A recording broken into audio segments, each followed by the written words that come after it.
Welcome to the new episode of the JT Style Files.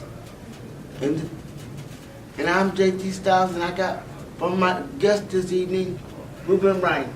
How are you doing today, Ruben? I'm doing great, JT. Thank you for having me. Thanks for coming. I seen your show last night, your comedy show, and it was pretty good. Thank you. And thank you for inviting me. Can you tell us a little bit about it and what you do in your comedy and stuff? Okay. All right. Well, my name is Ruben Ryan, like you said. I am a local comedian and improv actor. And the show he's referring to is that the other night I had a show at the Rialto Theater. It was an improv comedy show where I worked with a group called Just Go With It Improv. And we do long form improv. And I was very honored to have JT in the audience that night. Did you enjoy the show? Yes, I enjoyed the show, and I enjoyed your performance. And I also enjoyed the pirate. He's very funny too. Oh, you mean Richard? Richard, he was very funny too. Richard, you were very funny. I would come see you at any time. And you too. Well, thank you. Y'all did a good job. And I also like when y'all got up on stage and y'all was doing like with the chairs and stuff and the slapstick thing. Oh yeah, there was some slapstick in last night's show. Yes. Maybe I should go into some of that. Yes.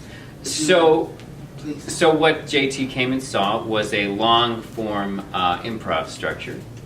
Essentially, we got about 2 call-outs, which we use to then create a theatrical experience on the spot. So what JT saw the other night was me and my group Just Go With It performed a long-form improv structure at the Rialto Theater. The basic idea is we got some call-outs from the audience, and we then spun those call-outs into a series of scenes that we could connect, creating a theatrical experience that way. And some would describe it as very funny. And I thought it was very funny also. For those who don't know, a call-out is when we, as the actors, will ask the audience for a suggestion. Either a word, possibly a place, something that we can use to inspire the scenes themselves. And I would like to add that it was a wonderful experience for me to be there because that was my first experience to see a improv. So it was a wonderful experience for me. Now, that being said, JT, something we should mention is that part of what we're talking about is I'm actually teaching you improv at Theater on the Spectrum now. We're going to learn how to do long form there. Yeah, and he's doing a good job, and I'm glad I'm learning from him because it's a good learning experience for me. I'm glad to hear that you like it so.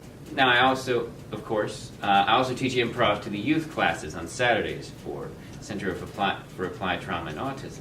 How's that going? That's going great. We have some great kids in those classes. I love working with them. It's a very rewarding experience. What do improv do for people with disabilities? What do they get out of it? Well, I think there's a lot of things that people can get out of doing improv, especially for people with disabilities, and maybe even specifically for people who are on the spectrum. When I was a kid, I found improv to be very formative for my life. I grew up as just a very awkward child, had trouble with a lot of social signaling and whatnot.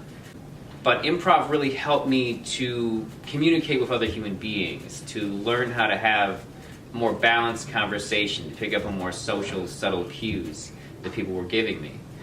And those are things that people on the spectrum can really benefit from as well. But improv is also great for confidence, for just learning how to work with people and be collaborative. It's really, I think improv is fantastic. And I think everyone could stand to learn and benefit from improv. So it impacted your life in a good way. Yes, I would definitely say that it did. And for me, coming from Ohio, because I'm an Ohio person, but I came from Georgia, and when I was growing up, I didn't know nothing about improv or being an actor or anything. So being here impacted my life and made my life worthwhile and made me feel like it was a good thing joining this group of people that we can understand each other and feed off each other and learn different things. So my thing is find something you like and find something you enjoy and try to go for it and build on it because you might end up liking it.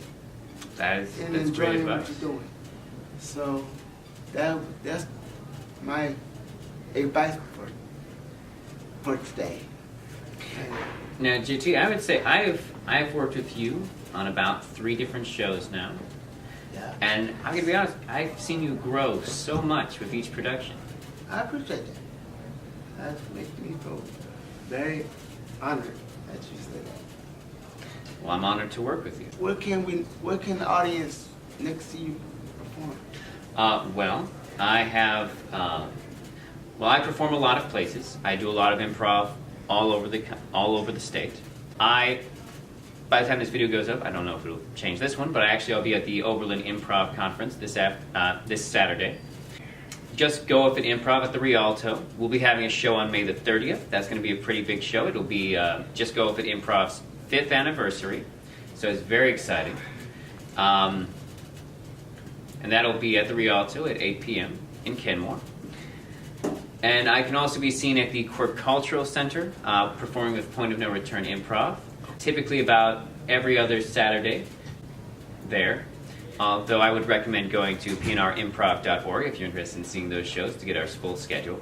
And I also, when I'm not performing with PNR, I will do shows up in Cleveland at the Beck Center with Something Dada.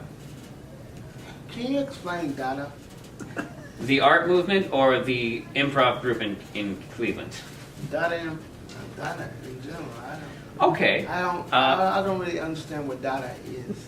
All right. Well, Can you like the audience. Okay, well, and me. for clarity, Something Dada is an improv group up in Cleveland. They do take their name from the Dadaist movement, but they're mostly just a short form improv group. They're not too weird like the Dadaists. But Dadaism was an art movement from the 1914 to early 1920s, and it was essentially a bunch of artists who had become very disillusioned with society after World War I, and they sort of entered this sort of very anarchistic art that defied the conventions of art. And it was actually very controversial at the time. People would sometimes watch one of their shows and then riot and burn down the theater. So they've been around a long time. Well, Dadaism didn't last very long. It actually progressed into surrealism as many of the artists got older and more mature. Have anybody like me have Dada helped anybody like me? Dadaism? Being a disabled person. You know, that's an interesting question. I would have to do some research on that. Although it does seem like, as someone with disability, you could easily fit into Dadaism, which defies most expectations of regular theater. Yeah. See, fans, the reason why I asked them more about it so you can get more understanding about what he does and Well, I don't really do Dadaism. That's, but Something Dada is just the name of the improv group in Cleveland. I thought that was part of your group. I thought it was. Well, no, that's why I was trying to explain there was a separation there. Oh, I'm sorry. No, it's okay. So, it's okay. Can they look at your Facebook? Can they follow your? I do have a Facebook page. Do you have a show? Do you have where the show is? I know you said the best way to find our schedules is to check out the Just Go With It Improv's Facebook page. You can also check out the Point of No Return Improv's Facebook page and the Something Dada's Facebook page. So what if they just want to see you? Just me. I do have a Facebook page. It's Ruben R. Ryan on Facebook. So you got the schedules there. It should. I'm terrible at social media. But now that you've said that, I will make sure they get there. Okay. I do actually have a couple of shows coming up next. On the 13th of April, I will be doing some stand-up and improv in various locations of Cleveland. And also, of course, I will have the big show that I would like to plug, of course, is the Just Go Vit's 5th anniversary. Will be May 30th at the Rialto Theater. That's at 8 p.m. Hopefully we're going to put together something real special for that. I would like to talk a little bit about the Rialto Theater, where you was last night, and tell people more about it so they know if they want to go where it is. And well, it's located on Kenmore Boulevard. It's owned by Seth and Nate, who are two great guys. yeah. They've been putting together this venue there. It's a nice little stage. It's got a little bar in the back, handicap accessible restrooms. Yes. Seth and Nate really accommodating me, having wheelchair accessible bathrooms, and I really appreciate that they thought about people in general that's disabled. That really made me feel good that they put the bathrooms in there and they thought about people with disabilities. And thank you for having me last night, Seth and Nate. I really loved your establishment. And tune in again for the next JT Style Files, where you can follow me on YouTube and check out my YouTube channel, JT Style Files, and like my YouTube channel. Thank you.